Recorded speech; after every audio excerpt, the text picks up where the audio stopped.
G20 की बैठक से पहले ब्रिक्स देशों ने अलग बैठक की। इसमें कोशिश की गई कि ब्रिक्स देशों की अर्थव्यवस्था को स्थिर बनाए रखने के लिए एक अलग कोष बनाया जाए। G20 बैठक के एजेंडे पर भले ही वैश्विक अर्थव्यवस्था की बेहतरी हो, लेकिन सम्मेलन के पहले ही दिन साफ हो गया कि सीरिया पर प्रस्तावित सैन्य कार्रवाई बैठक में छाई रहेगी।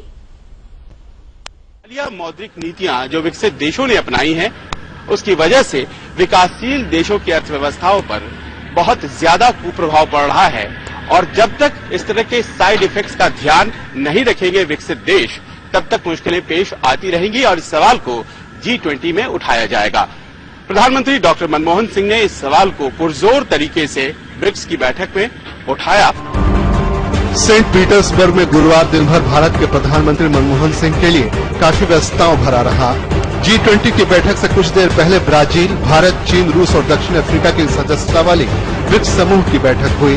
विदेश सचिव सुजाता सिंह के अनुसार बैठक में प्रधानमंत्री ने साफ शब्दों में ये बात रखी कि विकसित देशों की हालिया मौद्रिक नीतियों के साइड इफेक्ट से भारत जैसे ब्रिक्स देशों की अर्थव्यवस्थाएं बुरी तरह से प्रभावित हुई हैं और निर्णायक कदमों की जरूरत है।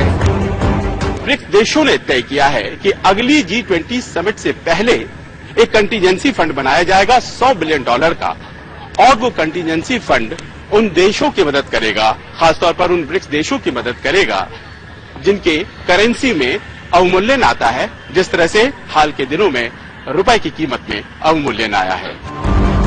भारत की चिंता से सहमति जताते हुए ब्रिक्स देशों ने तय किया है कि अगली G20 की बैठक से पहले $100 बिलियन का एक आपात फंड बनाया जाएगा, ताकि विकसित देशों की मौद्रिक नीतियों की वजह से ब्रिक्स के सदस्य देशों की अर्थव्यवस्थाओं को असंतुलित होने से बचाया जाए। We have agreed to subscribe $50 billion as capital for the bank. India feels that the authorized capital could be set at a higher value. That's something to be discussed. We welcomed the progress on the contingent reserve pooling arrangement, especially now amidst the ongoing global currency volatility. Saint Petersburg में हो रहे G20 summit का औपचारिक agenda भले ही विश्व अर्थव्यवस्था की बेहतरी हो सकता है, लेकिन सब इस बात की तरफ देख रहे हैं कि आखिरकार G20 सीरिया पर प्रस्तावित हमले पर आखिरकार क्या तय करता है।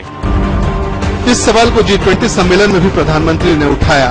अमेरिकी राष्ट्रपति बराक ओबामा की मौजूदगी में उन्होंने कहा कि विकसित अर्थव्यवस्थाओं की गैर पारंपरिक मौद्रिक नीतियों के स्लिप ओवर से भारत जैसी विकासशील अर्थव्यवस्थाओं को नुकसान हो रहा है।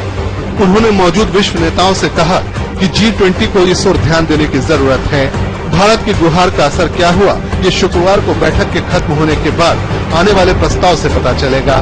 ब्रिक्स देशों की इस बैठक में सीरिया का सवाल एजेंडे पर नहीं था, लेकिन मुद्दे को छूते हुए विचार जरूर व्यक्त किए गए। कहा गया कि पश्चिम एशिया में तनाव वैश्विक अर्थव्यवस्था के लिए उचित नहीं है। हालांकि विदेश सचिव ने इस बात पर गोलमोल उत्तर दिया। सीरिया तो डिस्कस ही नहीं हुई थी, तो मैं कैसे कह सकती हूँ कि डोमिनेंट पोजीशन क्या है। I really wouldn't like to generalize on this. I think that there are nuances in each country's position. Well, the UN Security Council has to authorize collective action, isn't it? BRICS में इस तरह के विचार से साफ है कि Syria पर हमला नहीं होना चाहिए।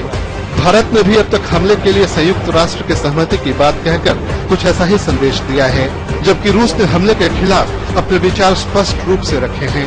सेंट पीटर्सबर्ग में देश साफ साफ दो भागों में बंट गए हैं। सम्मेलन में भारत की इस चिंता से ज्यादातर देश सहमत हैं कि ऐसे हमले से पहले से लड़खड़ाई अर्थव्यवस्था और कमजोर हो सकती है, लेकिन सबके बीच सबकी निगाहें G20 बैठक के आखिरी दिन पर है।